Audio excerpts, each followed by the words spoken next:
The Garden of Paradise. A fairy tale by Hans Christian Andersen. There was once a king's son who had a larger and more beautiful collection of books than anyone else in the world, and full of splendid copperplate engravings. He could read and obtain information respecting every people of every land, but not a word could he find to explain the situation of the Garden of Paradise. And this was just what he most wished to know. His grandmother had told him when he was quite a little boy, just old enough to go to school, that each flower in the Garden of Paradise was a sweet cake, that the pistils were full of rich wine, that on one flower history was written, on another geography or tables, so those who wished to learn their lessons had only to eat some of the cakes. And the more they ate, the more history, geography, or tables they knew. He believed it all then, but as he grew older and learnt more and more, he became wise enough to understand that the splendor of the Garden of Paradise must be very different to all this. Oh, why did Eve pluck the fruit from the tree of knowledge? Why did Adam eat the forbidden fruit? Thought the king's son. If I had been there, it would never have happened, and there would have been no sin in the world. The Garden of Paradise occupied all his thoughts till he reached his 17th year. One day he was walking alone in the wood, which was his greatest pleasure, when evening came on. The clouds gathered, and the rain poured down as if the sky had been a waterspout, and it was as dark as the bottom of a well at midnight. Sometimes he slipped over the smooth grass, or fell over stones that projected out of the rocky ground. Everything was dripping with moisture, and the poor prince had not a dry thread about him.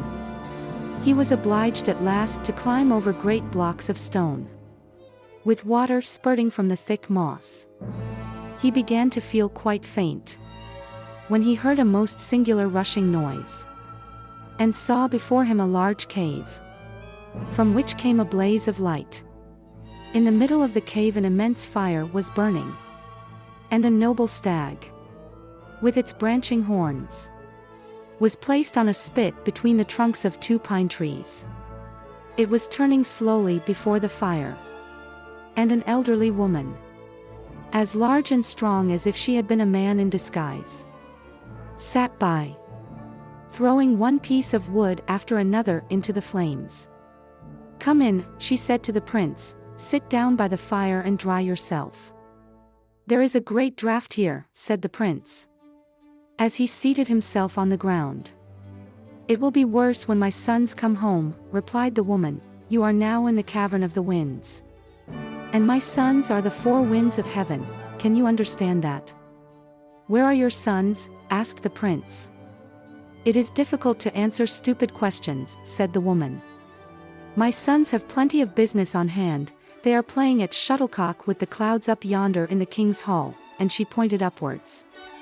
"Oh, indeed," said the prince, "but you speak more roughly and harshly and are not so gentle as the women I am used to." "Yes, that is because they have nothing else to do, but I am obliged to be harsh, to keep my boys in order. And I can do it, although they are so headstrong.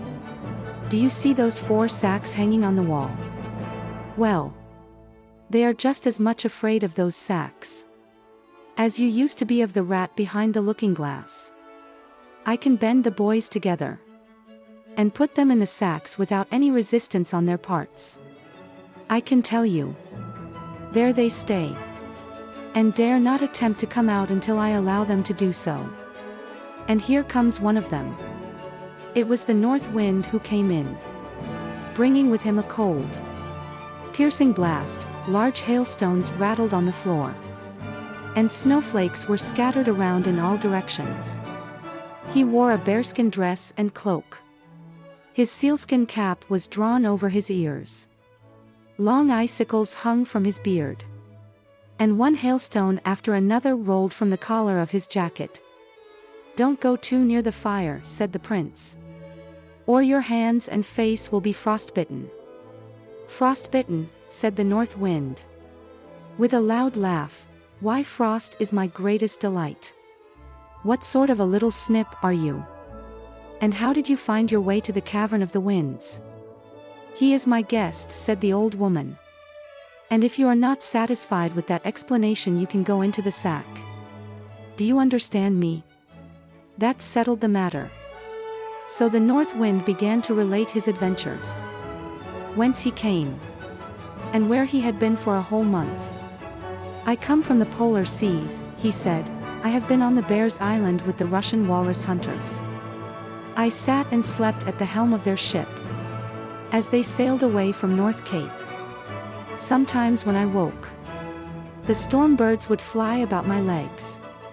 They are curious birds, they give one flap with their wings, and then on their outstretched pinions soar far away." "Don't make such a long story of it," said the mother of the winds. "What sort of a place is Bear's Island?" "A very beautiful place, with a floor for dancing as smooth and flat as a plate. Half-melted snow, partly covered with moss, sharp stones, and skeletons of walruses and polar bears lie all about, their gigantic limbs in a state of green decay. It would seem as if the sun never shone there. I blew gently, to clear away the mist, and then I saw a little hut, which had been built from the wood of a wreck, and was covered with the skins of the walrus. The fleshy side outwards, it looked green and red. And on the roof sat a growling bear. Then I went to the seashore, to look after birds' nests, and saw the unfledged nestlings opening their mouths and screaming for food. I blew into the 1,000 little throats, and quickly stopped their screaming. Farther on were the walruses with pigs' heads, and teeth a yard long, rolling about like great worms." "You relate your adventures very well, my son," said the mother. "It makes my mouth water to hear you." After that, continued the north wind, the hunting commenced.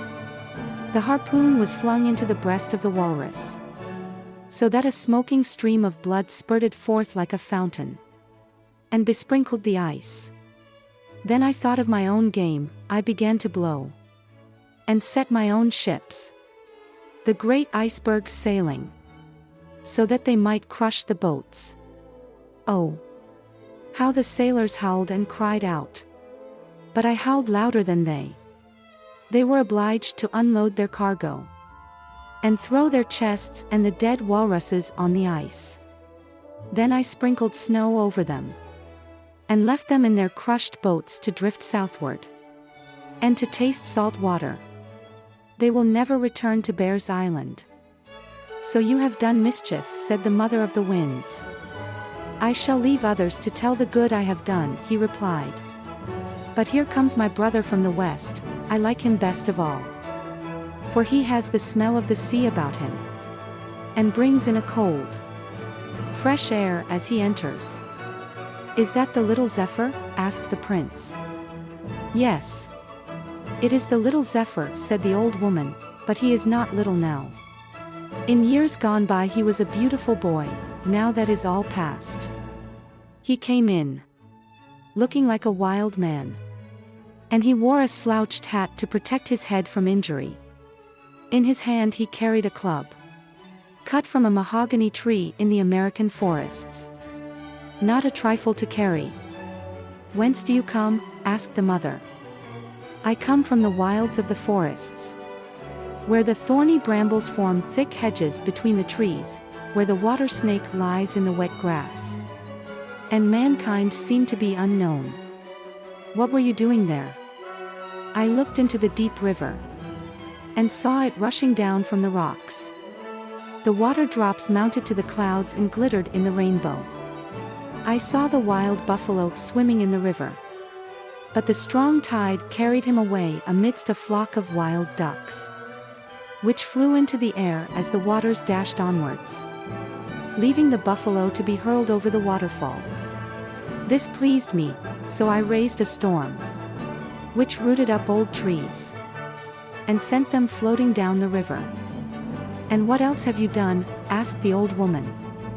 I have rushed wildly across the savannas, I have stroked the wild horses, and shaken the coconuts from the trees. Yes, I have many stories to relate, but I need not tell everything I know. You know it all very well, don't you, old lady?" And he kissed his mother so roughly that she nearly fell backwards. Oh, he was indeed a wild fellow. Now in came the south wind, with a turban and a flowing Bedouin cloak. "How cold it is here," said he, throwing more wood on the fire. "It is easy to feel that the north wind has arrived here before me." "Why, it is hot enough here to roast a bear," said the north wind. "You are a bear yourself," said the other. "Do you want to be put in the sack?" "Both of you?" said the old woman. "Sit down now on that stone yonder, and tell me where you have been." "In Africa, mother. I went out with the Hottentots, who were lion hunting in the Kaffir land, where the plains are covered with grass the color of a green olive, and here I ran races with the ostrich. But I soon outstripped him in swiftness. At last I came to the desert, in which lie the golden sands, looking like the bottom of the sea. Here I met a caravan, and the travelers had just killed their last camel. To obtain water, there was very little for them, and they continued their painful journey beneath the burning sun, and over the hot sands, which stretched before them a vast, boundless desert. Then I rolled myself in the loose sand, and whirled it in burning columns over their heads. The dromedaries stood still in terror, while the merchants drew their caftans over their heads, and threw themselves on the ground before me, as they do before Allah, their God. Then I buried them beneath a pyramid of sand, which covers them all. When I blow that away on my next visit, the sun will bleach their bones, and travelers will see that others have been there before them, otherwise, in such a wild desert, they might not believe it possible. So you have done nothing but evil," said the mother. "Into the sack with you," and, before he was aware, she had seized the south wind round the body, and popped him into the bag. He rolled about on the floor, till she sat herself upon him to keep him still. "These boys of yours are very lively," said the prince. "Yes," she replied, "but I know how to correct them when necessary, and here comes the fourth." In came the east wind, dressed like a Chinese. "Oh, you come from that quarter, do you?" said she. "I thought you had been to the Garden of Paradise." "I am going there tomorrow," he replied. "I have not been there for 100 years. I have just come from China, where I danced round the porcelain tower till all the bells jingled again. In the streets an official flogging was taking place, and bamboo canes were being broken on the shoulders of men of every high position, from the 1st to the 9th grade. They cried, 'Many thanks, my fatherly benefactor,' but I am sure the words did not come from their hearts. So I rang the bells till they sounded, ding, ding dong." "You are a wild boy," said the old woman. "It is well for you that you are going tomorrow to the Garden of Paradise. You always get improved in your education there. Drink deeply from the fountain of wisdom while you are there, and bring home a bottleful for me." "That I will," said the east wind, "but why have you put my brother south in a bag? Let him out, for I want him to tell me about the phoenix bird. The princess always wants to hear of this bird when I pay her my visit every 100 years. If you will open the sack, sweetest mother, I will give you 2 pocketfuls of tea, green and fresh as when I gathered it from the spot where it grew. Well, for the sake of the tea, and because you are my own boy, I will open the bag." She did so, and the south wind crept out, looking quite cast down, because the prince had seen his disgrace. "There is a palm leaf for the princess," he said. "The old phoenix, the only one in the world, gave it to me himself. He has scratched on it with his beak the whole of his history during the 100 years he has lived." She can there read how the old phoenix set fire to his own nest, and sat upon it while it was burning, like a Hindu widow. The dry twigs around the nest crackled and smoked till the flames burst forth and consumed the phoenix to ashes. Amidst the fire lay an egg, red hot, which presently burst with a loud report, and out flew a young bird. He is the only phoenix in the world, and the king over all the other birds. He has bitten a hole in the leaf which I give you, and that is his greeting to the princess. "Now let us have something to eat," said the mother of the winds.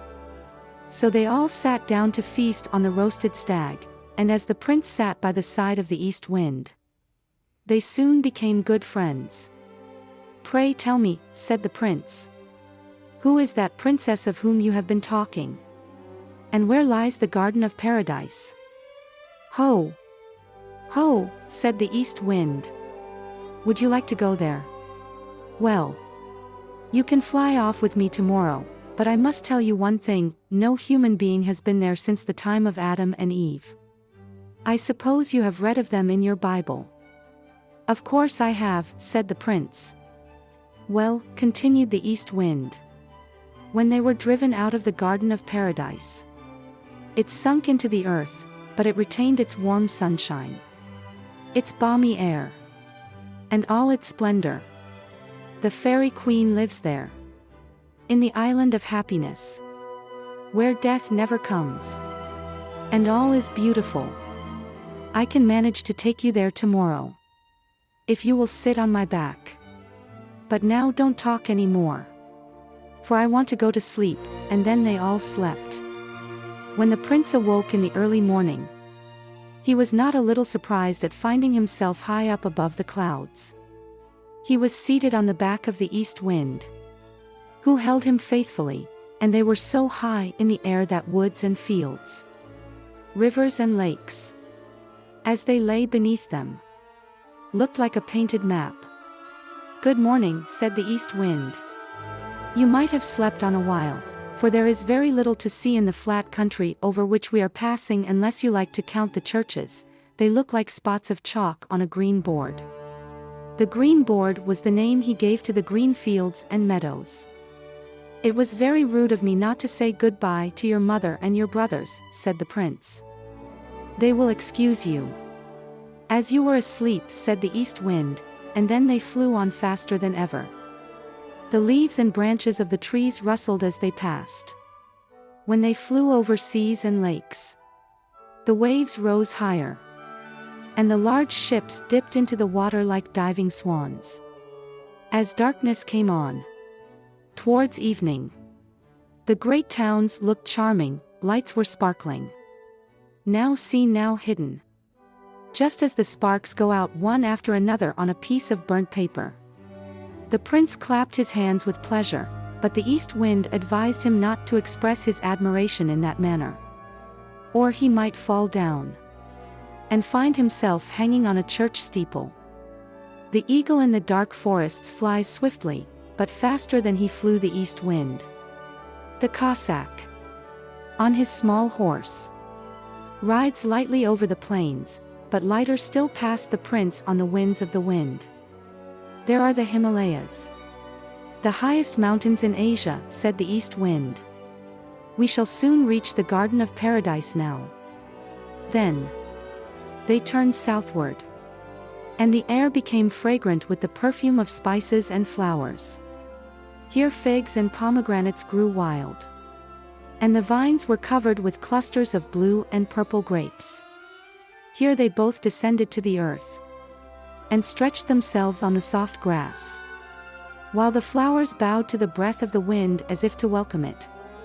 "Are we now in the garden of paradise?" asked the prince. "No indeed," replied the east wind, "but we shall be there very soon. Do you see that wall of rocks? and the cavern beneath it, over which the grapevines hang like a green curtain. Through that cavern we must pass. Wrap your cloak round you, for while the sun scorches you here, a few steps farther it will be icy cold. The bird flying past the entrance to the cavern feels as if one wing were in the region of summer, and the other in the depths of winter. So this then is the way to the Garden of Paradise? Asked the prince, as they entered the cavern. It was indeed cold, but the cold soon passed, for the east wind spread his wings, and they gleamed like the brightest fire. As they passed on through this wonderful cave, the prince could see great blocks of stone, from which water trickled, hanging over their heads in fantastic shapes. Sometimes it was so narrow that they had to creep on their hands and knees, while at other times it was lofty and wide, like the free air. It had the appearance of a chapel for the dead, with petrified organs and silent pipes. We seem to be passing through the valley of death to the Garden of Paradise, said the prince. But the east wind answered not a word, only pointed forwards to a lovely blue light which gleamed in the distance. The blocks of stone assumed a misty appearance, till at last they looked like white clouds in moonlight. The air was fresh and balmy, like a breeze from the mountains perfumed with flowers from a valley of roses. A river, clear as the air itself, sparkled at their feet, while in its clear depths could be seen gold and silver fish sporting in the bright water, and purple eels emitting sparks of fire at every moment, while the broad leaves of the water lilies, that floated on its surface, flickered with all the colors of the rainbow. The flower in its color of flame seemed to receive its nourishment from the water, as a lamp is sustained by oil. A marble bridge, of such exquisite workmanship that it appeared as if formed of lace and pearls, led to the island of happiness, in which bloomed the Garden of Paradise. The east wind took the prince in his arms, and carried him over, while the flowers and the leaves sang the sweet songs of his childhood in tones so full and soft that no human voice could venture to imitate. Within the garden grew large trees, full of sap, but whether they were palm trees or gigantic water plants, the prince knew not. The climbing plants hung in garlands of green and gold, like the illuminations on the margins of old missals or twined among the initial letters. Birds, flowers, and festoons appeared intermingled in seeming confusion. Close by, on the grass, stood a group of peacocks, with radiant tails outspread to the sun. The prince touched them, and found, to his surprise, that they were not really birds, but the leaves of the burdock tree, which shone with the colors of a peacock's tail. The lion and the tiger, gentle and tame, were springing about like playful cats among the green bushes, whose perfume was like the fragrant blossom of the olive. The plumage of the wood pigeon glistened like pearls as it struck the lion's mane with its wings, while the antelope, usually so shy, stood near, nodding its head as if it wished to join in the frolic. The Fairy of Paradise next made her appearance. Her raiment shone like the sun, and her serene countenance beamed with happiness like that of a mother rejoicing over her child. She was young and beautiful, and a train of lovely maidens followed her, each wearing a bright star in her hair. The east wind gave her the palm leaf, on which was written the history of the phoenix, and her eyes sparkled with joy. She then took the prince by the hand, and led him into her palace, the walls of which were richly colored, like a tulip leaf when it is turned to the sun. The roof had the appearance of an inverted flower, and the colors grew deeper and brighter to the gazer. The prince walked to a window, and saw what appeared to be the tree of knowledge of good and evil, with Adam and Eve standing by, and the serpent near them. I thought they were banished from paradise, he said. The princess smiled and told him that time had engraved each event on a window pane in the form of a picture, but, unlike other pictures, all that it represented lived and moved. The leaves rustled, and the persons went and came, as in a looking glass. He looked through another pane, and saw the ladder in Jacob's dream, on which the angels were ascending and descending with outspread wings. All that had ever happened in the world here lived and moved on the panes of glass, in pictures such as time alone could produce.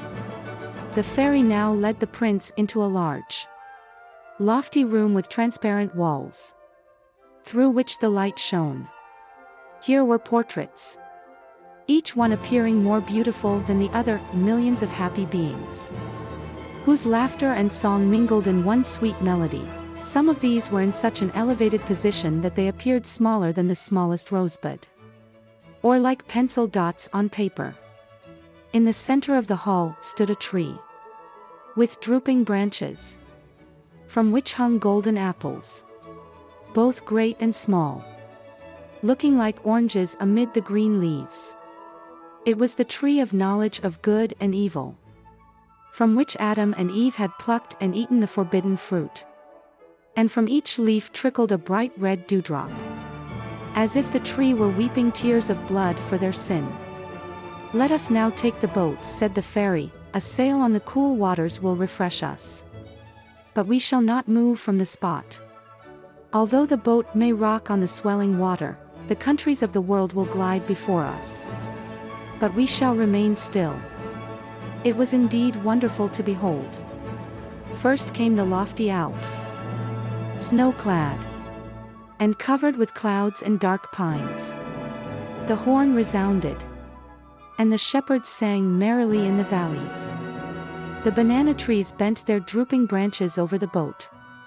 Black swans floated on the water, and singular animals and flowers appeared on the distant shore.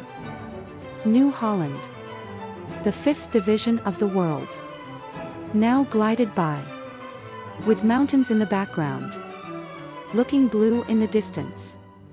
They heard the song of the priests, and saw the wild dance of the savage to the sound of the drums and trumpets of bone, the pyramids of Egypt rising to the clouds, columns and sphinxes, overthrown and buried in the sand, followed in their turn, while the northern lights flashed out over the extinguished volcanoes of the north, in fireworks none could imitate. The prince was delighted, and yet he saw hundreds of other wonderful things more than can be described. "Can I stay here forever?" asked he. "That depends upon yourself," replied the fairy. "If you do not, like Adam, long for what is forbidden, you can remain here always." "I should not touch the fruit on the tree of knowledge," said the prince. "There is abundance of fruit equally beautiful." "Examine your own heart," said the princess. "And if you do not feel sure of its strength, return with the east wind who brought you. He is about to fly back, and will not return here for 100 years. The time will not seem to you more than 100 hours. Yet even that is a long time for temptation and resistance. Every evening, when I leave you, I shall be obliged to say, 'Come with me,' and to beckon to you with my hand. But you must not listen, nor move from your place to follow me, for with every step you will find your power to resist weaker. If once you attempted to follow me, you would soon find yourself in the hall, where grows the tree of knowledge. For I sleep beneath its perfumed branches. If you stooped over me, I should be forced to smile. If you then kissed my lips, the garden of paradise would sink into the earth, and to you it would be lost. A keen wind from the desert would howl around you, cold rain fall on your head, and sorrow and woe be your future lot. I will remain," said the prince. So the east wind kissed him on the forehead, and said, "Be firm, then shall we meet again when 100 years have passed. Farewell." Farewell." Then the east wind spread his broad pinions, which shone like the lightning in harvest, or as the northern lights in a cold winter. "Farewell. Farewell," echoed the trees and the flowers. Storks and pelicans flew after him in feathery bands, to accompany him to the boundaries of the garden.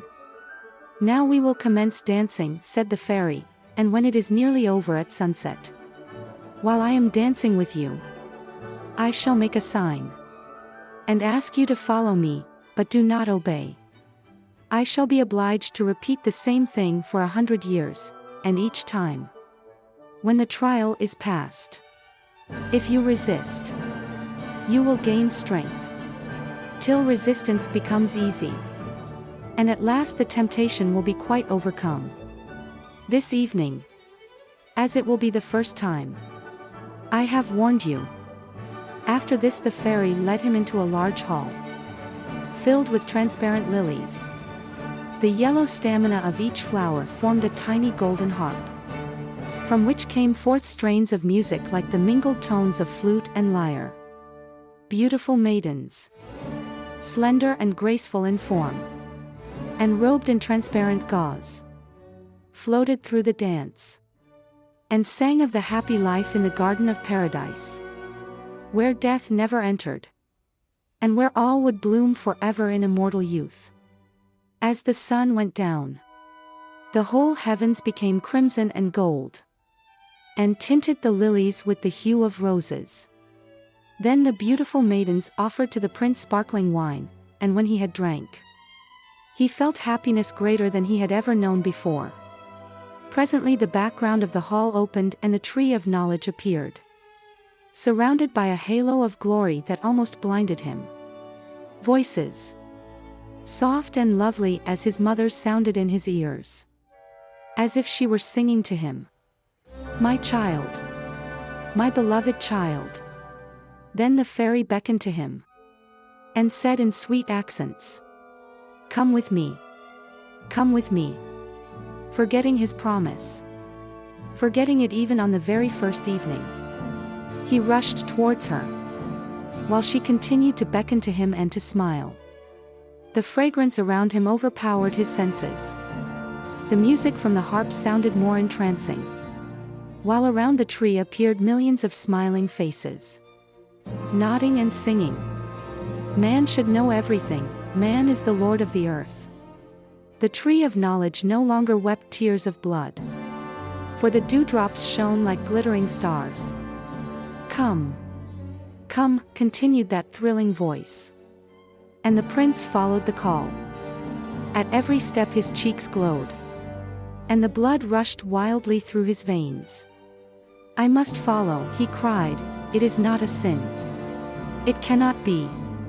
To follow beauty and joy. I only want to see her sleep. And nothing will happen unless I kiss her. And that I will not do. For I have strength to resist, and a determined will." The fairy threw off her dazzling attire, bent back the boughs, and in another moment was hidden among them. "I have not sinned yet," said the prince. "And I will not," and then he pushed aside the boughs to follow the princess. She was lying already asleep, beautiful as only a fairy in the garden of paradise could be. She smiled as he bent over her, and he saw tears trembling out of her beautiful eyelashes. "Do you weep for me?" he whispered. "Oh, weep not, thou loveliest of women. Now do I begin to understand the happiness of paradise, I feel it to my inmost soul. In every thought, a new life is born within me. One moment of such happiness is worth an eternity of darkness and woe." He stooped and kissed the tears from her eyes, and touched her lips with his. A clap of thunder, loud and awful, resounded through the trembling air. All around him fell into ruin. The lovely fairy, the beautiful garden, sunk deeper and deeper. The prince saw it sinking down in the dark night till it shone only like a star in the distance beneath him.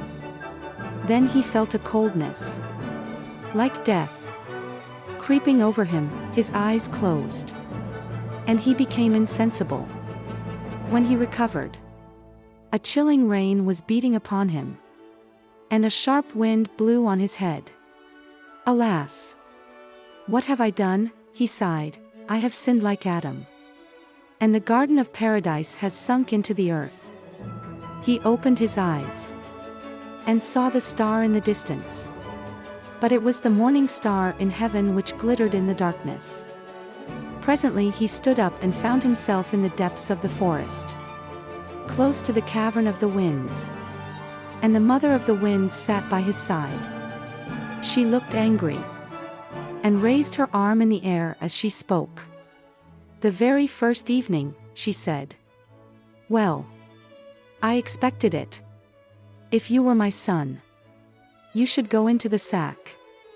And there he will have to go at last, said a strong old man, with large black wings, and a scythe in his hand, whose name was Death. He shall be laid in his coffin. But not yet. I will allow him to wander about the world for a while, to atone for his sin, and to give him time to become better. But I shall return when he least expects me. I shall lay him in a black coffin, place it on my head, and fly away with it beyond the stars. There also blooms a garden of paradise. And if he is good and pious he will be admitted, but if his thoughts are bad, and his heart is full of sin, he will sink with his coffin deeper than the garden of paradise has sunk.